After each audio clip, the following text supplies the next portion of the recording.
And now we're going to the sacred cow of save money.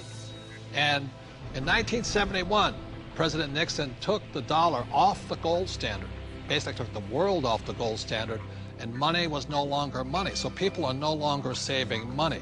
So just to reiterate again, this is $300, what an ounce of gold was worth in the year 2000. So Kim, lift that. Okay. All right, and so this here is 1 ounce of gold in the year 2010, and it's now $1,100. Ugh, and this is why people are working so hard. I can do it, I can do it. Careful. Yes, I can do it. Barely. So the big reason I've said in my books for years that savers were losers is very simply because in 1971, the dollar stopped being money, it became debt. Right, Mike? Yeah, the rules all changed in '71.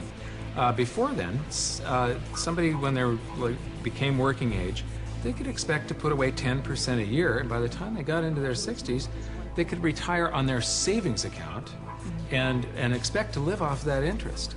And in '71, everything changed, and they started creating currency on a massive scale. Worldwide. Ever since then, worldwide.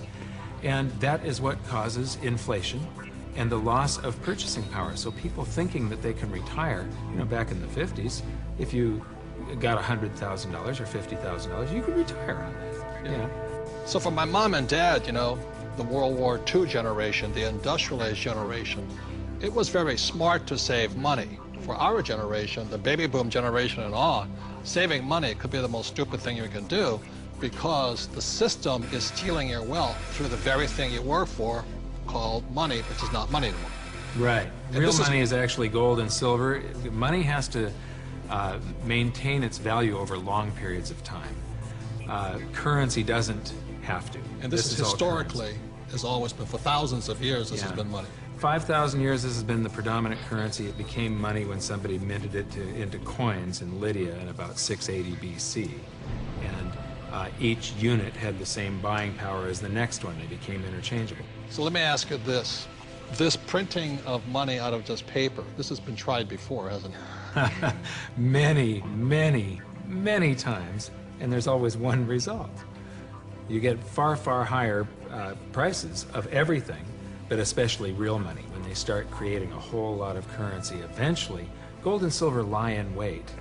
And then when the public senses this inflation of retail prices that is caused by inflation of the quantity of currency in circulation, they rush back toward gold and silver, and they have for 5,000 years. So name some governments that have attempted to print money. The Weimar Republic. I don't know Germany. what I just did with that $100 trillion bill. He's got a Zimbabwe. The Zimbabwe, yeah. Look at this one. This is the most recent, a $100 trillion note.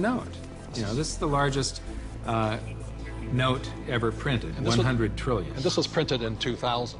Yeah, but when Zimbabwe was created as a country, when it went from Rhodesia to Zimbabwe, they were, the Zimbabwean dollar was on parity with the US dollar. $1 US was the same as a Zimbabwe dollar. This doesn't buy anything today. It doesn't buy a cup of coffee. Doesn't even buy a cup of coffee? No.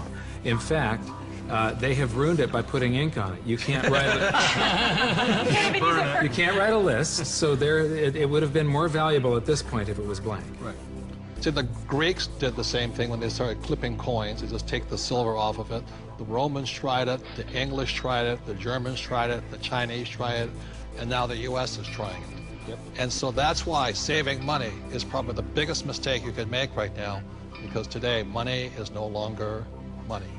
It's now debt. I can vouch for that because my leg is now numb.